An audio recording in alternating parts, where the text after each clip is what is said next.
Houdini 20.5 is out, so let's take a look at some of the new features that come along with the new update.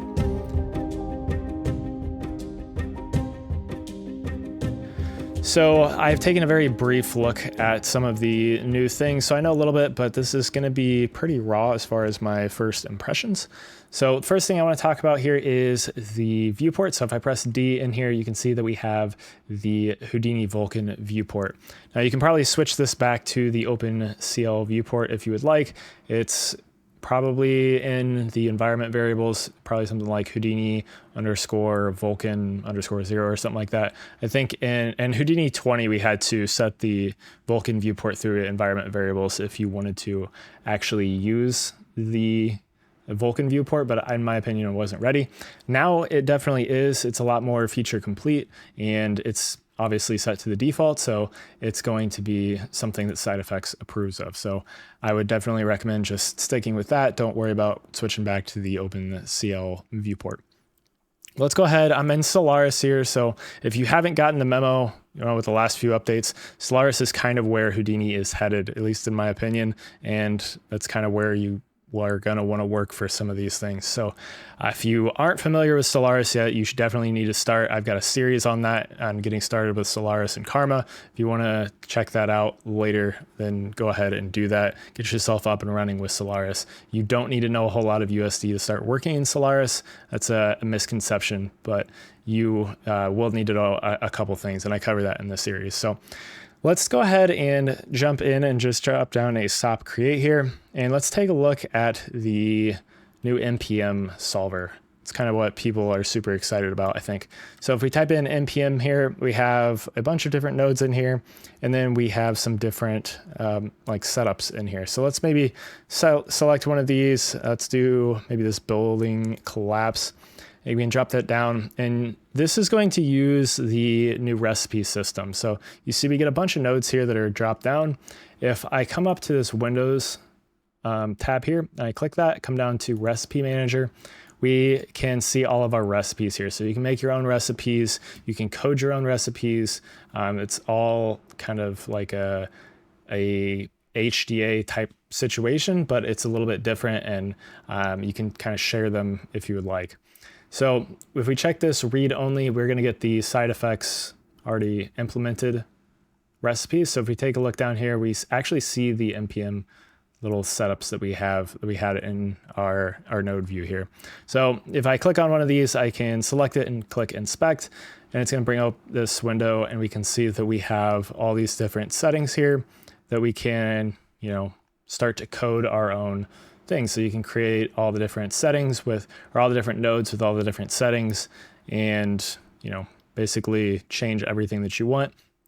This is the new framework for how to create recipes. So you don't have to actually be inside of Houdini. If you know what you're doing, you can do it all in your code editor or whatever. But this is going to be like more of a JSON type thing in order to create all these nodes with all the different settings that you're looking for. So play around with that. That's pretty cool stuff. Probably cover more of that in the future as I start to use it. Haven't really messed around with it yet. But if we take a look at our NPM solver here, let's just go back out here. This NPM solver is going to run off of your GPU, so it's going to be pretty quick. So if been told that you need to update your drivers, I'm not on the most recent drivers by any stretch, so this may run a little bit quicker on newer drivers. It also may crash more on old drivers. So if that's the case, I would recommend updating your drivers and seeing if that fixes it. And since it is running off of your GPU, you're going to need some beefy GPUs in order to get some, some simulations are going to take more VRAM than others, right?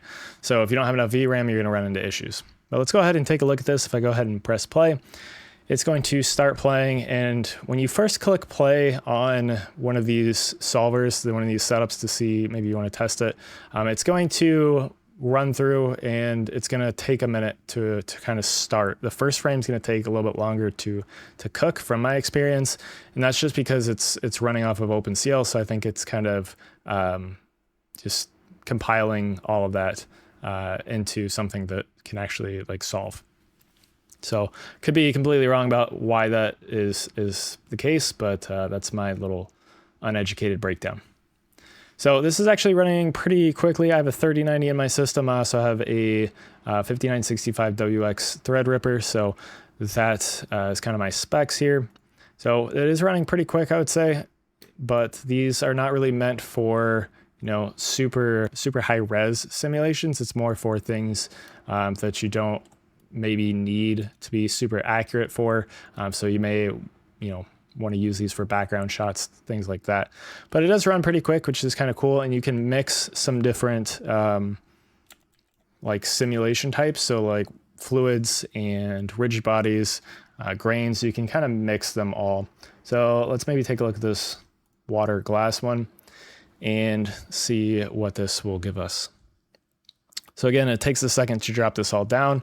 I'm assuming this is gonna just, be a little bit quicker as time goes on. I guess there we get a crash, so I'll be right back. Okay, so I am back. I've seen a couple crashes now with the NPM solver with it placing things down. I think that's more of maybe an issue with the recipes, or maybe it's starting to cook and it's just not liking the drivers that I have. Again, you may want to update those, but I'm gonna hold off for the moment. And we can take a look at this other one. So I've placed down just the same thing that we're trying to place down, the configure water glass here. So let's go ahead and press play, and we can start to see what this is going to give us. You just maybe zoom back here. Okay, so it's pouring. It looks like it's pouring some water into a glass here. I was kind of confused there for a second what exactly was going on, but it looks like it's pouring into a glass here, so that's pretty cool. Gives you some nice little results there. And again, it's pretty quick. So you can play around with a bunch of different settings here. I haven't dove into these a whole lot, so we'll probably do that as time moves on here. But let's move on to kind of the next most important thing, in my opinion, or at least to me, it's the most important thing than Houdini 20.5. But a lot of people probably looking for the NPM solver, so I wanted to cover that as well. And what I want to cover now is going to be Copernicus. So Copernicus is the new COPS 3.0, or whatever you want to call it, a new texture generation, all sorts of different things that you can do with COPS or Copernicus. So we'll take a look at that, and you're going to want to be in Solaris for this, and I will explain kind of why here in a moment. So let's go ahead and drop down maybe a grid. You can really drop down kind of whatever you want for this, but let's drop down a grid. Let's crank up just the rows and columns here. And you're going to want an object with UVs. So drop down a UV texture, and now we have some texture or a UV set on our grid here. Now you can, like I said, you can drop down whatever you want, and I'll cover that here in a moment, but we're just going to drop down a grid to start off with, and I'll come back to this, I guess. Actually, before I move on here, we have a new node info section here. So you get some new, information here. This is completely reworked. It's super cool. Looks a lot better, in my opinion. And let's actually jump in here. And let's look at like this one. So we get some different attributes and things. You can actually, this is a Python panel, I believe, now as well. So we can, we got all sorts of new stuff in here. Play around with this as you see fit, and I'm sure that I'll cover this a little bit more in detail in the future, but I just wanted to point out that this is new. So let's jump back out here and let's drop down a COP network. So we have two here, as you see. We have COP network and we have COP network old. Don't use this old one. This is going to be the old COP net. This COP network is going to be the new Copernicus. So let's drop this down. And before we dive in here, we have a few things that we want to pay attention to in this actual node, or on this actual node. And that is the default resolution. We have default pixel scale, default border type. Let's actually just check all these on. Precision, and then tile visualization. So you can set this to 16-bit or 32-bit. I just leave it on 32. Default border type. So I haven't messed around with this, but I have an idea of what that is going to really mean. We'll look at that in a second. Pixel scale is, let's see, it says sets the context option to default pixel scale. This is a scale for the size of pixels in the image, causing the image to cook at a fractional effective resolution, but not changing the pixel relative values. So I have an idea actually now that I read that, what that means. And then we have our default resolution as far as, 1024, 2048, 4096. Let's just leave this all checked as is, and let's dive on in here. And right away we can see we have some different things. So we have some of these settings here. We see them all actually right here. We can actually access them if we click this little option right there.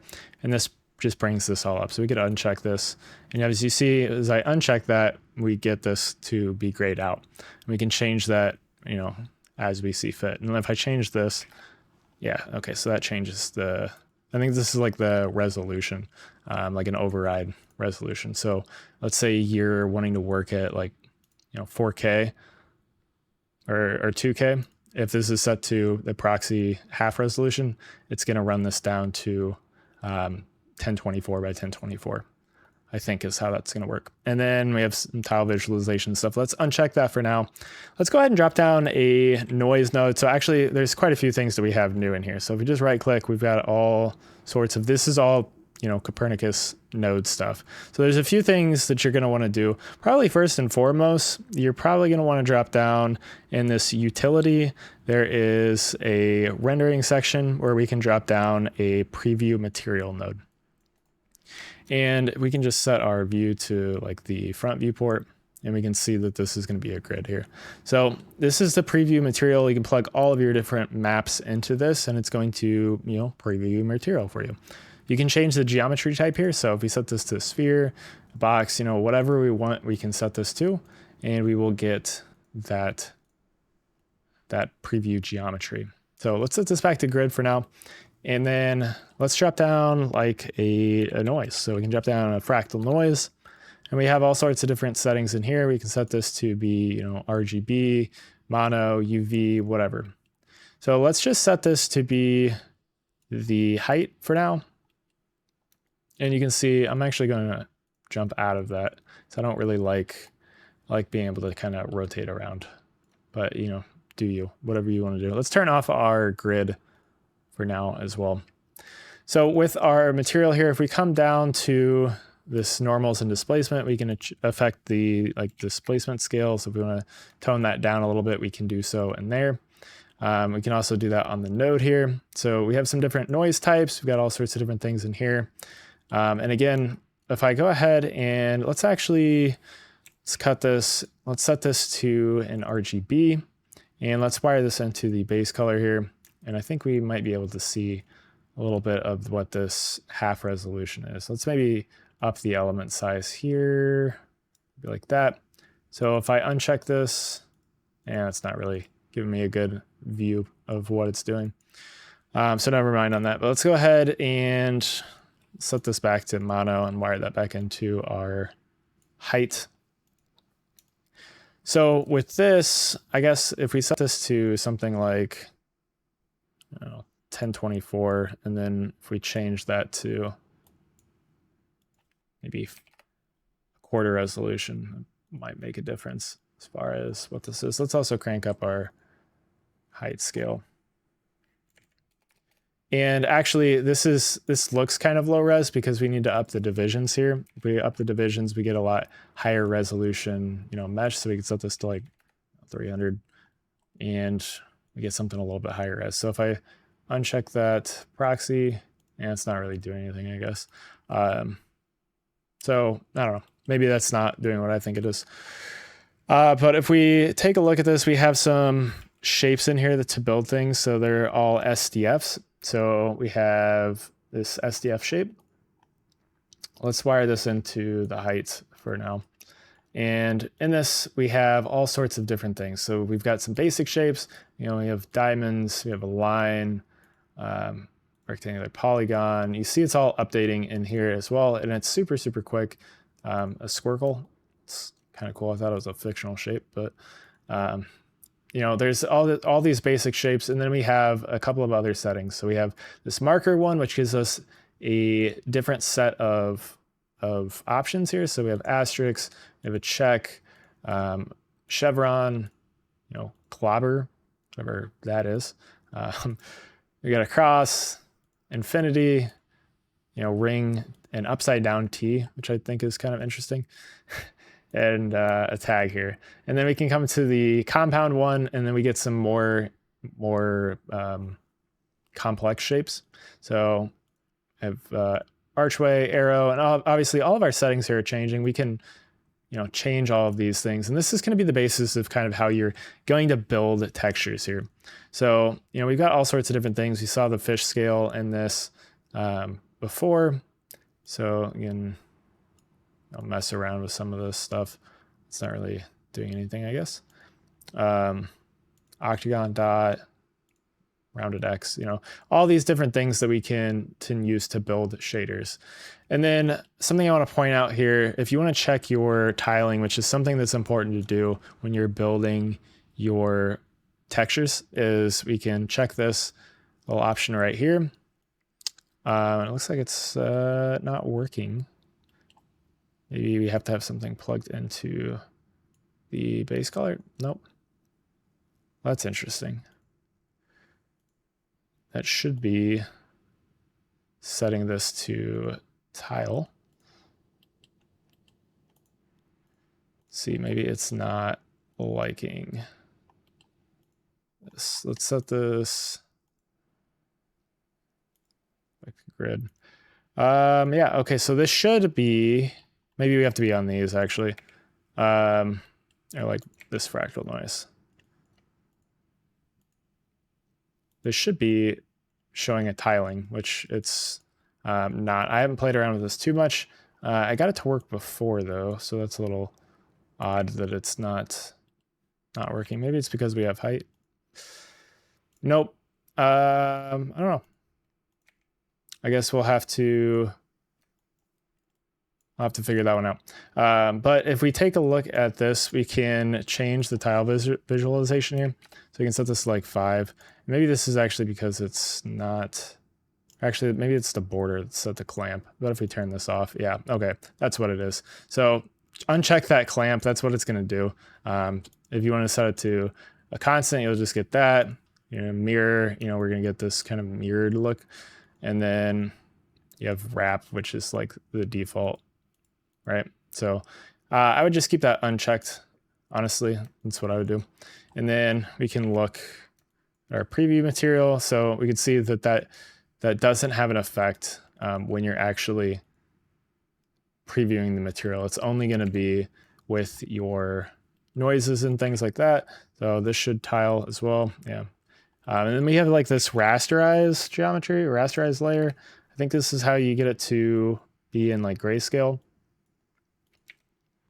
Yeah, so then we get this sort of a look here. So probably supposed to plug this into like the height. Not that it's seems to matter all that much. But let's say we want to use an object in here that's not a grid, right? Or we want to set a custom object. So the way that we do that, and this is why you want to work in Solaris, we want to actually drop down a material library. I'll wire that up. And I'm actually doing a material linker. You can just do the linking with this one node, but I'm going to use a linker here because that's the way that I like to work, and that's the way that I would recommend you work.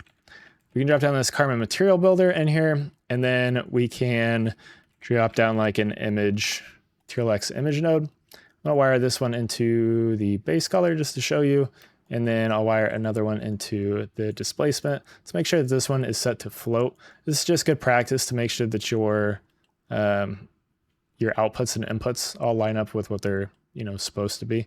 If they are a float input, then you should be inputting a float. And then in here, I'm actually going to jump back to our CopNet here real quick.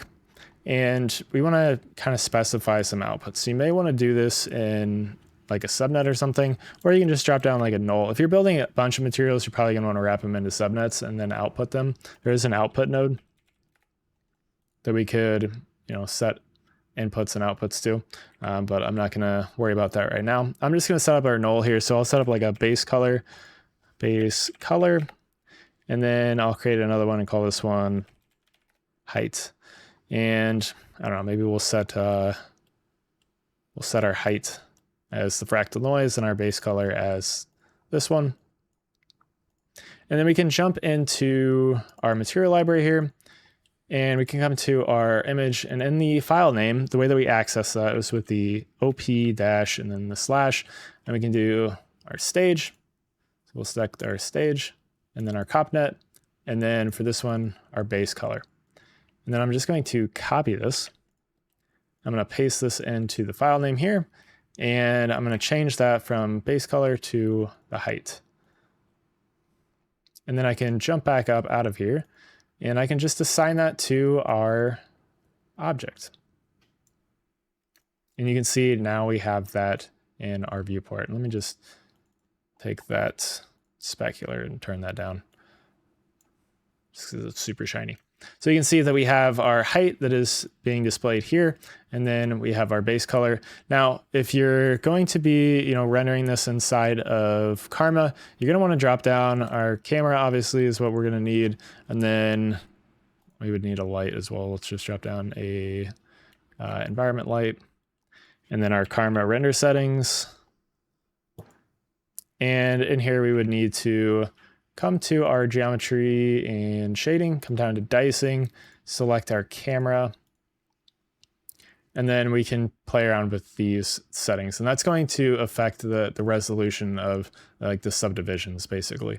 So a higher setting in here will give us more subdivisions closer to the camera, and then a lower setting will give you obviously lower. And then you can start to render this out with whatever you want, XPU. And you can see that we get some things that are working here. So we get our color and we get our displacement, everything, and it all looks, well, this doesn't look super nice, but it all works, right?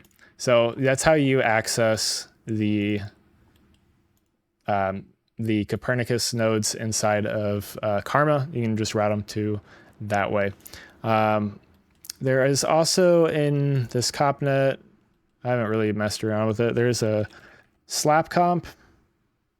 So I haven't, like I said, I haven't messed around with this, but this is how you can do some really cool things. You can apply slap comps to your renders and just basically apply a bunch of like filters or whatever you want, and kind of get an idea of what your compositing network and external package, or eventually maybe Houdini once it's kind of ready for that. I'm not sure how ready it is for full compositing yet, so I haven't played around with it much. This is, like I said, kind of my first impressions here of Houdini 20.5, but we should be able to do some compositing stuff with that and apply that directly to our render. Oh, and sorry, this was a bad example of our custom geometry. Let's just take a look at that. Let's do our pig head. This comes with a shader, but it also comes with UVs. Let's subdivide this as well. Let's do maybe 2 subdivisions. And it's going to already be applied to our object here. We have an error. Let's just delete this, and we can preview whatever. So if we're wanting to work on an object, let's see, this is on our SOP create.